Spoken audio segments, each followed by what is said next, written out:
Hola a todos, bienvenidos. Continuaremos con la serie Giel, el fuego de los cuatro elementos especiales. Crapao en la universidad era muy popular, casi entró en un concurso de belleza a la facultad. Si no se hubiera negado, habría tenido una amiga que fue Miss Facultad de Contabilidad. Crapao nunca me contó eso, aunque aquí me preguntó con una expresión alegre y su voz suave. Atitaya estaba segura de que su cabeza tenía muchas ideas. Fay, no te enfades, no estoy enfadada. ¿De verdad no lo estás? En realidad, de verdad que no. ¿Estás mintiendo? Dime la verdad. ¿Estás molesta por lo que dijo mi amiga? Porque tienes celos de mí, ¿verdad? A ti te bromeó esperando la respuesta que ella había adivinado, aunque Ajima se mostraba amable. Frente a su amiga sabía que desde que salieron del restaurante, su pequeña estaba algo molesta por algo que había ocurrido en el pasado. Si su amiga no lo hubiera mencionado, probablemente se lo habría olvidado. En el corazón de Crapao solo existe Fai. Solo tú. ¿Cuántas personas fueron? ¿Qué cosa? Cuando estabas estudiando, ¿cuántas personas te perseguían? ¿En la universidad o en el instituto? Dime todos. Más o menos esta cantidad. Atitea levantó dos dedos, lo que provocó una mirada de reojo de Ajima. La joven se detuvo en una gasolinería, por seguridad, ya que Ajima no quería hablar de asuntos delicados mientras conducía. Tal vez le preocupaba conducir demasiado rápido si se alteraba. ¿Solo dos personas? No son dos personas, pero levantaste dos dedos. Contando desde que me mudé a Bangkok, alrededor de 20 personas.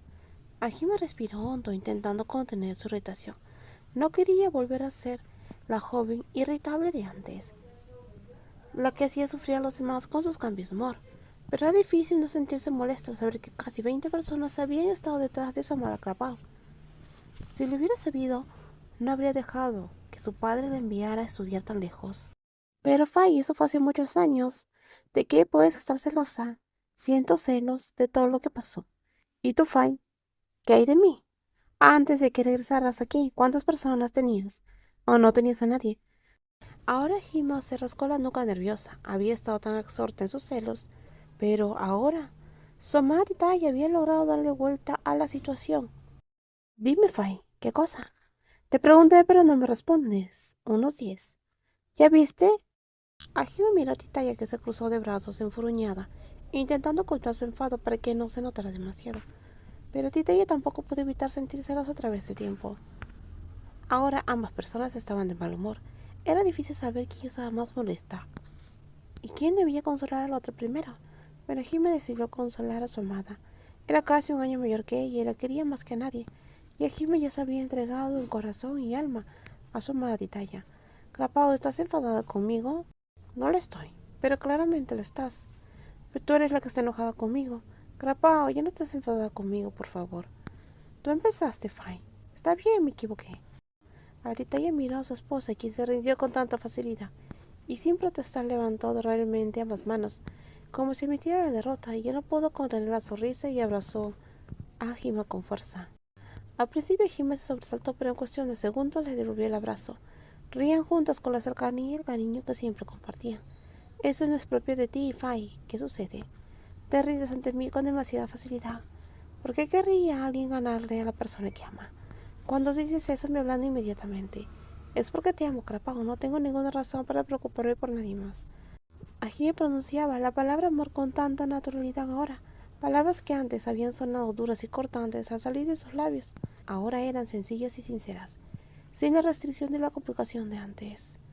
Ahora Jim había cambiado tanto porque amaba a su amada, y esa persona era tan valiosa que la hacía mejorar cada día. Crapao, tú también eres igual. Te amo y nunca prestaré atención a nadie más. Por supuesto, tú, Crapao, tienes mi corazón desde que tengo 7 años. Eso es demasiado. El primer día que nos conocimos probablemente ya te habías enamorado de mí. Eras demasiado joven para entenderlo, así que lo demostraste estando siempre a mi lado. Cuando éramos pequeñas, Fay era el que se aferraba a mí, y era lo mejor del mundo, y me aferraré a ti por el resto de mi vida, y dejaré que tú, Ajima, te aferres a mí durante el resto de tu vida también. Aditya cerró los ojos sintiendo los labios de Ajima, besándole la frente, la nariz, las mejillas con un beso prolongado y devoto, tal como había dicho. ¿Puedes besarme en el coche? ¿Lo verá alguien? No lo creo. Entonces dame un beso. No es que no dejara que Ajima se comportara de forma juguetona en público, pero si quería dulzura tenía que haber condiciones. A decir verdad, Titaya seguía algo inquieta por las casi 10 chicas que Kumpane le había presentado a su amada. Aunque podía imaginar cómo había reaccionado su adorada esposa, un poco de mal genio ante la gente que no le caía. Aún así, pensar que tuvo esa cita será un poco incómodo. Puedes besarme, pero tengo una condición. ¿Qué condición? Jima, tienes que actuar de forma muy tierna y hacer pucheros adorables para que me ablanden. Entonces, ya no estaré molesta. Pero eso es difícil. Si no puedes hacerlo, entonces se cancela todo. Está bien, voy a tratar. Estoy esperando a ver cómo actúas de forma adorable. A ti ella tenía curiosidad por ver a su mamá de esa forma. Aunque era muy bueno para aferrarse a las demás personas, comportarse como una niña mimada no encajaba con su personalidad. Podía ser adorable con la tía Pane o sus hermanas mayores, pero cuando se trataba de comportarse como una niña mimada con su novia, Ajima se quedaba un poco atrás. Fai, ¿qué estás haciendo? Estoy siendo cariñoso contigo. Detente, para, me haces cosquillas. Estoy actuando como un cachorro. ¿No es eso lo suficientemente tierno? Fai, tú eres una persona, no un cachorro. Yo seré el gatito de Grapao. Ese gato travieso y astuto, al que le encanta aferrarse. ¿Cómo no iba a ceder el corazón de Tita y ablandarse de esa forma? Ella amaba a su pequeño gatito, que ahora Jima trataba de ser. ¿Dónde sueles, ¿Dónde suele celebrar el cumpleaños de la tía Pani? Todos los años llevo a la tía a comer a un restaurante que le gusta, entonces planeas llevarla al mismo sitio este año. Realmente, a menos que tengas alguna idea que quieras sugerir. A ti te sentía repetidamente como alguien que había estado guardando una idea y no podía esperar para compartirla con su esposa antes de decidirse organizar el 65 cumpleaños de la tía Pane de la manera habitual o intentar sorprenderla de una manera diferente ese año. Este año me gustaría invitarlas a celebrar el cumpleaños de la tía Pane en casa. Si hacemos una fiesta sorpresa en casa, la tía podría adivinarlo de inmediato. No tiene que ser algo grandioso, simplemente algo pequeño y cálido en familia. Y estoy planeando invitar a papá y a la tía Juan a cenar a la casa de la tía Pane. En los próximos videos seguiremos con más spoiler. Cuídense mucho, no olviden suscribirse al canal. Bye bye.